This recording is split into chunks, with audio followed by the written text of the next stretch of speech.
Hello friends, मैं कंचन आपका अपने चैनल पे बहुत-बहुत स्वागत करती हूँ और आज देखेंगे हम भूगोल टेस्ट सीरीज के अंतर्गत आर्थिक भूगोल इकोनॉमिक ज्योग्राफी का नेक्स्ट पार्ट नंबर 8। ये टेस्ट सीरीज यूजीसी नेट के साथ-साथ यूपी पीजीटी, यूपी टीजीटी और असिस्टेंट प्रोफेसर के एग्जाम्स के लिए काफ़ी हेल्पफुल है। आज के क्वेश्चन सीरीज है 176 से 200 तक। आइए एमसीक्यू स्टार्ट करते हैं। प्रश्न संख्या 176 से स्टार्ट करते हैं। बृहद उद्योगों की स्थापना के संदर्भ में निम्नलिखित कथनों में से सही उत्तर चुनिए। ऑप्शन ए है कि भारत में आधुनिक ढंग के बृहद उद्योगों की स्थापना 19वीं सदी की शताब्दी के मध्य में हुई। ऑप्शन 2 है कि वैज्ञानिक और तकनीकी ज्ञान की वृद्धि से बृहद उद्योगों की उत्पादन क्षमता में तीव्र गति से विकास हुआ। ऑप्शन 3 है बृहद उद्योगों की स्थापना में पूंजी की कम आवश्यकता होती है। और ऑप्शन 4 है कि बृहद पैमाने के उद्योगों का सूत्रपात औद्योगिक क्रांति से हुआ। तो पूछ रहा है इसमें सही उत्तर हमें चुनना है। तो 3 वाला तो गलत हो जाएगा, ऑप्शन 3 जो है गलत हो जाएगा कि पूंजी की कम आवश्यकता होती है बृहद उद्योगों में। और ये तो एक सही है, वैज्ञानिक तकनीकी ज्ञान की वृद्धि से बृहद उद्योगों की उत्पादन क्षमता में तीव्र गति से विकास हुआ, ये भी सही है। वो बृहद पैमाने के उद्योगों का सूत्रपात औद्योगिक क्रांति से हुआ, ये भी सही है। तो इसमें 1, 2 व 4 सही हो जाएगा। इसमें ऑप्शन बी में दिया है 1, 2, 4, तो इसका राइट आंसर हो जाएगा ऑप्शन बी। आगे देखते हैं। अगला प्रश्न है 177 की निम्नलिखित में से कौन सा कथन बाजार को सर्वाधिक उपयुक्त तरीके से परिभाषित करता है। ऑप्शन ए है वह स्थान या क्षेत्र जहां औद्योगिक उत्पादन की खपत होती है। ऑप्शन बी है वह स्थान जहां से कच्चे माल की प्राप्ति होती है। ऑप्शन सी है वह स्थान जहां से वस्तुओं की ढुलाई या परिवहन की सुविधा मुहैया कराई जाती है। और ऑप्शन डी है वह स्थान जहां पर श्रमिकों की उपस्थिति होती है। तो इसमें है कि बाजार को सर्वाधिक उपयुक्त तरीके से कौन परिभाषित कर रहा है, ये हमें बताना है। तो हम कह सकते हैं कि वह स्थान क्षेत्र, वह स्थान जहां से वस्तुओं की ढुलाई मतलब वहां से दूसरी जगह पहुंचाने की यानी या परिवहन की सुविधाएं मुहैया कराई जाती है। तो मार्केट को सर्वाधिक ये प्रभावित कर रहा है। तो वह स्थान जहां से वस्तुओं की ढुलाई या परिवहन की सुविधा मुहैया कराई जाती है, ये सर्वाधिक उपयुक्त परिभाषा है बाजार की। अगला प्रश्न देखते हैं। प्रश्न संख्या 178। निम्नलिखित में से कौन सा कथन असत्य है। असत्य कथन बताना है हमें। ऑप्शन ए की जनसंख्या के वितरण के अनुसार ही उपभोक्ता भी विस्तृत क्षेत्र पर वितरित होता है। ऑप्शन बी उपभोग की वस्तुओं का बाजार उत्पादक वस्तुओं के बाजार की अपेक्षा अधिक विस्तृत होता है। ऑप्शन सी है उत्पादक वस्तुओं की मांग थोक होती है तथा बड़े नगरों एवं कारखानों में केंद्रित होती है। ऑप्शन डी उपभोग की वस्तुओं की मांग जहां कहीं जनसंख्या विरल होती है वहां नहीं होती है। इसमें जो है जनसंख्या के वितरण के अनुसार ही उपभोक्ता भी विस्तृत क्षेत्र पर वितरित होता है, ये ऑप्शन ए भी सही है। और इसमें जो है ऑप्शन सी भी सही, वस्तुओं की मांग थोक होती है। जो उत्पादक वस्तुएं होती है थोक में उनको अधिक मात्रा में एक बार मंगाया जाता है और फिर बड़े नगरों और कारखानों में केंद्रित होते हैं, नगरों के आसपास, ये ताकि वहां से फिर वो माल को उत्पादक से उपभोग जो वस्तुएं बन जाती है उपभोक्ता की, उनको फिर वहां पे परिवहन द्वारा भेजा जाए। फिर ऑप्शन डी है कि उपभोग की वस्तुओं की मांग जहाँ अधिक जनसंख्या विरल होती है वहां नहीं होती है। तो जहाँ जनसंख्या विरल होती है, ये जो दिया है कि नहीं होती है, तो ये गलत हो जाएगा। नहीं होती, कम होती है, यानी जनसंख्या विरल है तो मांग क्या होगा, कम होगा। इसलिए जो असत्य है असत्य हो जाएगा ऑप्शन डी ही। बाकी बी भी सही है कि उपभोग की वस्तुओं का जो बाजार है उत्पादक वस्तुओं के बाजार की अपेक्षा अधिक होता है, यानी उपभोग उत्पादक वस्तुएं की गई फिर वहां से मार्केटों में भेजी जाती हैं तो उपभोक्ता बाजार और बड़ा बाजार होता है। अगला प्रश्न देखते हैं। प्रश्न संख्या 179 है कि आधुनिक युग में उत्पादन कार्य की जटिलता को दूर करने के सबसे उपयुक्त माध्यम क्या है। उत्पादन कार्य की जटिलता दूर करने के ऑप्शन ए आधुनिक कुशल श्रमिकों की उपलब्धता। ऑप्शन बी अधिक उन्नत मशीनों का उपयोग। ऑप्शन सी आधुनिक तकनीकों का उपयोग। और ऑप्शन डी है कच्चे माल की उपलब्धता। तो हम उत्पादन कार्य की जटिलता को दूर करने का सबसे उपयुक्त या माध्यम है या साधन है, तो ये हो सकता है आधुनिक तकनीक का उपयोग करके ही हम उत्पादन कार्य की जटिलता को दूर कर सकते हैं। अगला प्रश्न देखते हैं। प्रश्न संख्या है 180 निम्नलिखित में से कौन सा सिद्धांत स्थानिक अन्योन्याश्रितता के सिद्धांत का प्रतिपादन करते हैं? ऑप्शन ए, किसी उत्पादन विशेष से संबंधित क्षेत्रीय मांग की आपूर्ति हेतु पूर्व स्थित कारखानों की तुलना में बेहतर सापेक्षिक स्थिति प्राप्त करने की प्रक्रिया। ऑप्शन बी, अधिक लाभ प्राप्त करने की प्रक्रिया। ऑप्शन सी, स्थानीयकरण संबंधी सिद्धांत। न्यूनतम लागत का सिद्धांत। और ऑप्शन डी, उपरोक्त में से कोई नहीं। तो इसमें से स्थानिक अन्योन्याश्रितता के सिद्धांत का प्रतिपादन करता है इसमें से कौन सा? देखिए, इसका जो राइट आंसर हो जाएगा ये हो जाएगा ऑप्शन बी, अधिक लाभ प्राप्त करने की प्रक्रिया या अधिक लाभ प्राप्त करने की इच्छा भी कह सकते हैं। अन्योन्याश्रितता का सिद्धांत ये है कि एक ही क्षेत्र में कई प्रकार के उद्योग स्थापित किया जाता है, ताकि यदि वैसा है तो एक में किसी भी चीज का उत्पादन हुआ, किसी उस पदार्थ या किसी चीज प्रोडक्ट का उत्पादन हो रहा है, वहाँ पे प्रोडक्शन हो रहा है, तो उसको दूसरा उद्योग या इंडस्ट्री वहाँ पर स्थापित है तो उसका उपयोग कर ले और हमें बहुत ज़्यादा दूर से परिवहन करके फिर कच्चा माल मंगाना नहीं पड़ेगा और एक दूसरे पे वो आश्रित उद्योग रहेंगे। एक का सामान एक में उपयोग हो जाएगा, फिर उससे उत्पादन क्रिया जारी की जा सकती है। इसलिए इसमें सबसे अधिक अधिक लाभ प्राप्त करने की बात को ध्यान रखा जाता है। अगला प्रश्न देखते हैं, इसे मिलान करना है हमें। देखिए, जो पश्चिमी जॉर्जिया है, मध्य पोलैंड है, सिंग किंगसान हो गया, वो हो गया अल्जीरिया। देखिए, सिंग किंगसान ये तो हो जाएगा एशिया से जुड़ा हुआ है, और मध्य पोलैंड हो जाएगा आपका, पोलैंड हो जाएगा यूरोप से। पश्चिमी जॉर्जिया आ जाएगा आपका उत्तरी अमेरिका में। वो अल्जीरिया जो है ये है अफ्रीका महाद्वीप में आ जाएगा। ये इसका सही मिलान है। आगे देखते हैं, अगला प्रश्न जो है, निम्न में सुमेलित कीजिए। ये भी मिलान करना है। इसमें हम एक तरफ दिया है अर्थशास्त्रियों के नाम, दूसरी तरफ दिया है उनके द्वारा दिया गया सिद्धांत। देखिए, दिया है अल्फ्रेड वेबर। तो अल्फ्रेड वेबर द्वारा दिया गया है न्यूनतम परिवहन लागत सिद्धांत। इन्होंने न्यूनतम परिवहन लागत को ध्यान में दिया है, रखकर अपना सिद्धांत दिया है, इसलिए इनका हो जाएगा न्यूनतम परिवहन लागत सिद्धांत। लास व फेटर, अगस्त लास का हो जाएगा, जो लास व फेटर हो जाएगा इनका हो जाएगा बाजार क्षेत्र विचारधारा। हुबर का हो जाएगा न्यूनतम लागत स्थिति, वो एम स्मिथ का हो जाएगा सीमांत अवस्थिति का विचार। अगला प्रश्न देखते हैं, प्रश्न संख्या 183 है कि भारत में कुछ उद्योग का कार्य किसी खास जाति विशेष का होता है। कारण जैसे जुलाहों का कपड़ा बुनना, चमार का जूता बनाना उनकी जाति को भी इंगित करता है। तो इसलिए इसका राइट आंसर हो जाएगा ऑप्शन ए, कि ये दोनों ए और आर दोनों सही है और आर की सही व्याख्या भी है। अगला प्रश्न देखते हैं, प्रश्न संख्या 184 है कि कथन ए कह रहा है कि कुटीर उद्योग को स्थापित करने में अधिक पूंजी की आवश्यकता नहीं होती है। ये तो सही है। कारण है तंबाकू बनाना कृषि सहायक एक कुटीर उद्योग है, ये भी सही है। इसका जो राइट आंसर हो जाएगा ऑप्शन बी हो जाएगा। ए और आर दोनों सही है पर आर की सही व्याख्या नहीं है। अगला प्रश्न देखते हैं, प्रश्न संख्या 185 है कि संयुक्त राष्ट्र संघ के लघु उद्योग की परिभाषा के अनुसार हथकरघा उद्योग एक लघु उद्योग है।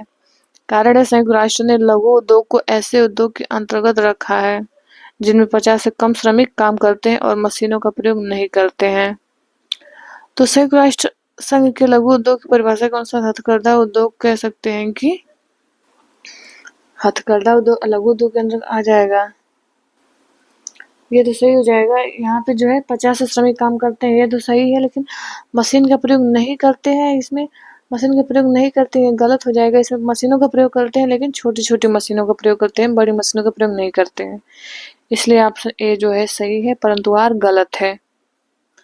अगला प्रश्न देखते हैं, प्रश्न संख्या 186 है कि कथन ए है कि बृहद उद्योगों का विकास आधुनिक सभ्यता के विकास का द्योतक है। कारण है यार कि बृहद उद्योगों के द्वारा विकासशील देश विकास के क्षेत्र में पीछे बढ़ रहे हैं। तो ऑप्शन ए तो सही है कि बृहद जो उद्योग है उनका विकास आधुनिक सभ्यता के विकास का द्योतक हम मान सकते हैं, और बृहद उद्योग के द्वारा विकासशील देश विकास के क्षेत्र में पीछे बढ़ रहे हैं। तो ये गलत है कि बृहद उद्योगों द्वारा जो विकासशील देश है वो भी विकास के क्षेत्र में आगे बढ़ रहे हैं, ना कि पीछे हो रहे हैं। इसलिए गलत आप कथन कारण दिया हुआ है। तो ऑप्शन ए तो सही है, आर गलत है। तो इसका राइट आंसर हो जाएगा ऑप्शन सी। अगला प्रश्न देखते हैं, प्रश्न संख्या 187 है कि इसमें कथन कह रहा है कपड़ा बुनने की मशीन एक उपभोग की वस्तु है। आप कारण है कि उपभोग की वस्तुओं को उपभोक्ता प्रत्यक्ष रूप से उपभोग करते हैं। तो जो ये कथन दे रहा है कि कपड़ा बुनने की जो मशीन है एक उपभोग की वस्तु है, ये गलत हो जाएगा, क्योंकि जो कपड़ा बुनने की मशीन है वो एक उत्पादक वस्तु है, ना कि उपभोग की वस्तु। अब मशीन द्वारा जब कपड़ा बुन के निकाला जाता है तो जो कपड़ा तैयार होके आता है वो होता है उपभोग की वस्तु, इसलिए ऑप्शन ए गलत हो जाएगा। जो कारण है कि उपभोग की वस्तुओं को उपभोक्ता प्रत्यक्ष रूप से उपभोग करते हैं, ये सही है, आर सही है। तो इसमें देखिए ऑप्शन डी हो जाएगा, ए गलत है पर आर सही है। अगला प्रश्न देखते हैं, प्रश्न संख्या 188 है कि कच्ची सामग्री किसी भी उद्योग का आधारभूत तत्व है। कारण है कच्ची सामग्री उस वस्तु को कहते हैं जिसका रूप एवं गुणधर्म परिवर्तित करके अधिक उपयोगी वस्तु में बदला जाता है। तो सही है, इसका जो ऑप्शन ए हो जाएगा सही, ए और आर दोनों सही है और आर की सही व्याख्या है, क्योंकि कच्ची सामग्री किसी भी उद्योग का आधारभूत तत्व है और कच्ची सामग्री इसलिए कहा जाता है क्योंकि इसी का तो गुणधर्म रूप परिवर्तित करके अधिक उपयोगी वस्तु में बदला जाता है। तो ये सही हो जाएगा ऑप्शन ए इसका। अगला प्रश्न देखते हैं, प्रश्न संख्या 189 है कि गन्ना और चुकंदर से चीनी बनाना गन्ने और चुकंदर के प्राप्ति स्रोत के निकट ही स्थापित किए जाते हैं। क्योंकि गन्ना और चुकंदर गन्ना भी एक भारी कह सकते हैं कच्चा माल है, इसको ढो के ले जाने में फिर परिवहन उतना करना पड़ेगा, फिर इसमें से इसको जब चीनी निकाला जाता है तो बहुत सारे इसमें से वर्ज्य पदार्थ निकल जाएंगे, तो बहुत कम ही प्रोडक्शन हो पाता है, इसलिए उसके पास ही उसके स्रोत के पास ही स्थापित किए जाते हैं। और कारण है कि वे उद्योग जो शीघ्र खराब होने वाली कच्ची सामग्री से चलते हैं उन्हें कच्ची सामग्री के स्रोत के निकट ही स्थापित करना लाभप्रद होता है।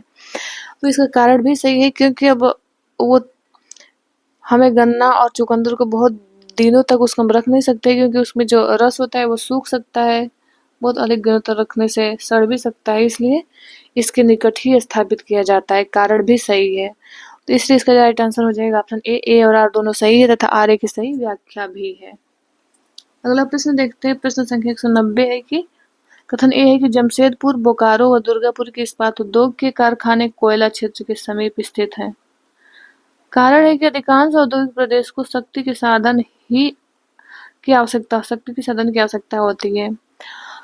तो ये भी इसका राइट आंसर हो जाएगा ऑप्शन ए की व्याख्या भी कर रहा है कारण, और साथ ही साथ दोनों सही तो है ही, क्योंकि अधिकांशतः औद्योगिक प्रदेश को शक्ति साधन के जहाँ पे शक्ति के सोर्स है वहीं पे स्थापित करते हैं। अगला प्रश्न देखते हैं, प्रश्न संख्या 191 है, कथन ए है कि अहमदाबाद, मुंबई, बड़ोदरा, सूरत आदि का जलवायु नम है, कारण सूती वस्त्र उद्योग के लिए नम जलवायु अनुकूल होती है। देखिए इन सब में हमें देखने को मिलता है अहमदाबाद, मुंबई, बड़ोदरा, यहाँ पे हमें सूती वस्त्र उत्पादक केंद्र भी काफी अधिक मात्रा में मिलते हैं।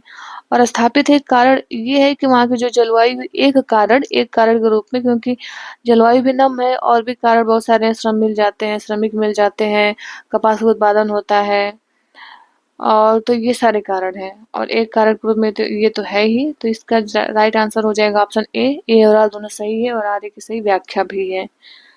अगला प्रश्न है 192 कि निम्नलिखित में से किस लेखक ने अंतरिक्ष अर्थव्यवस्था में आइसोडापेंस की संकल्पना की शुरुआत की। ऑप्शन ए है हूबर, ऑप्शन बी है लास महोदय, ऑप्शन सी है टी प्लेंडर महोदय व ऑप्शन डी है ए वेबर। तो आइसोडापेंस जो कंसेप्ट है ये लाए थे वेबर महोदय का है ये कंसेप्ट।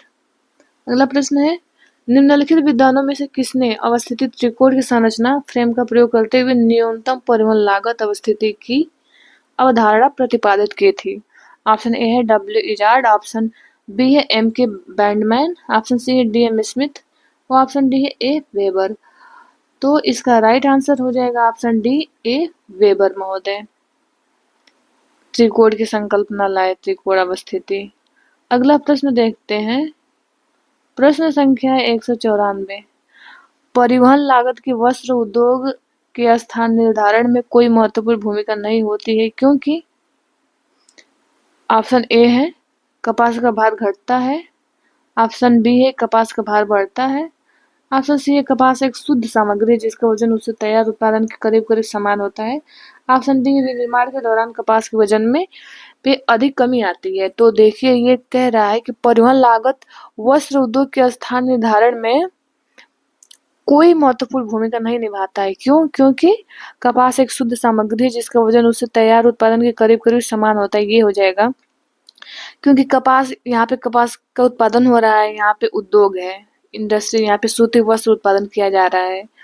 तो यदि हम यहाँ भी उद्योग स्थापित करें या फिर मार्केट के पास उद्योग स्थापित करें तो परिवहन में कोई ज़्यादा फर्क नहीं पड़ेगा, क्योंकि जो कपास है यहाँ भी ये शुद्ध होता है। इसमें से ज़्यादा हमें कहें कि इससे इसकी सफाई से या फिर इसमें से हमें नहीं निकल सकता है वर्ज्य पदार्थ इससे।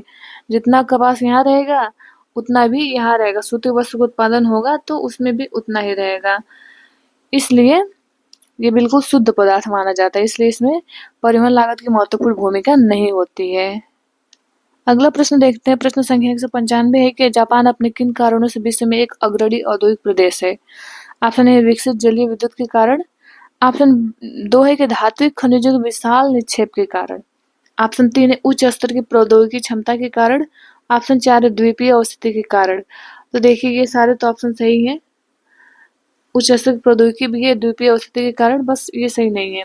2 को काट देते हैं हम तो बच जाता है 1, 3 और 4। 1, 3 और 4 ऑप्शन ए है, ये इसका राइट आंसर हो जाएगा।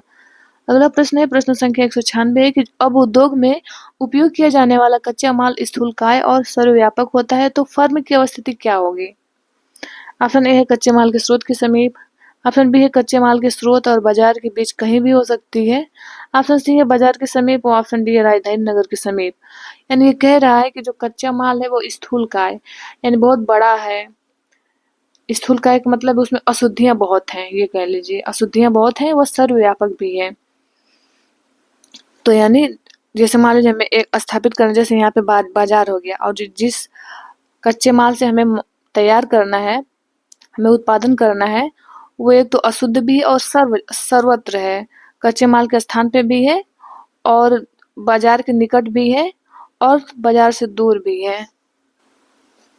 ये हो गया हमारा मार्केट। मान लीजिए ये मार्केट क्षेत्र हो गया और ये सारे जो कच्चे माल के स्रोत है, बाजार के निकट भी है, पास भी है, लेकिन क्या है ये सारे के सारे अशुद्ध हैं। तो हम कहाँ स्थापित करेंगे इसको? इसका राइट आंसर हो जाएगा ऑप्शन बी, कच्चे माल के स्रोत और बाजार के बीच कहीं भी। हम जब बाजार के निकट भी मिल रहा है तो हम बाजार के निकट ही इसे स्थापित कर सकते हैं, या फिर हम इसे कच्चा माल जहाँ मिल रहा है यही स्थापित कर सकते हैं। अगला प्रश्न देखते हैं। प्रश्न संख्या 197 है कि कौन सी प्रणाली आर्थिक गतिविधियों की स्नायु प्रणाली मानी जाती है? ऑप्शन ए है कच्ची सामग्री, ऑप्शन बी है बाजार की उपलब्धता, ऑप्शन सी है तकनीकी योग्यता व ऑप्शन डी है परिवहन व्यवस्था। तो देखिए जो प्रणाली आर्थिक गतिविधियों की स्नायु मानी जाती है, ये हो जाएगा परिवहन की व्यवस्था। जिस प्रकार से हमारे शरीर में स्नायु तंत्रिका तंत्र हमारी जो भी सूचनाओं का आदान प्रदान करता है पूरे शरीर में, या कोई भी क्रिया यदि हम करते हैं तो हमारे दिमाग को पहुंचाता है, इसी तरह जो परिवहन व्यवस्था है ये आर्थिक प्रणाली की आर्थिक गतिविधियों की स्नायु प्रणाली मानी जाती है। अगला प्रश्न है। प्रश्न संख्या 198 के भूगोलवेत्ताओं के अनुसार किसी क्षेत्र का स्थानिक संगठन पर प्रकाश डालने के लिए कौन सा तत्व आवश्यक है? ऑप्शन ए परिवहन नेटवर्क की जांच, ऑप्शन बी है बाजार की उपलब्धता की जांच, ऑप्शन सी है सुविधा मार्गों की खोज, ऑप्शन डी जलवायुविक दशाओं का अवलोकन। तो इसका जो राइट आंसर हो जाएगा ये होगा ऑप्शन ए परिवहन नेटवर्क की जांच। अगला प्रश्न है। प्रश्न संख्या 199 के एक स्थानिक अन्योन्याश्रिता होने के लिए आवश्यक परिस्थितियां निम्न में से कौन सी है? ऑप्शन ए है पूरक, ऑप्शन बी हो गया हस्तक्षेप करने का अवसर, ऑप्शन सी है हस्तांतरणीयता और ऑप्शन डी है ये सभी। तो इसमें देखिए जो है इस अन्योन्याश्रिता होने के लिए स्थानिक के लिए ये तीनों परिस्थितियां आवश्यक हैं, पूरक, हस्तांतरणीयता व हस्तक्षेप करने का अवसर, तीनों हो जाएगा। अगला प्रश्न देखते हैं। प्रश्न संख्या 200 हो जाएगा।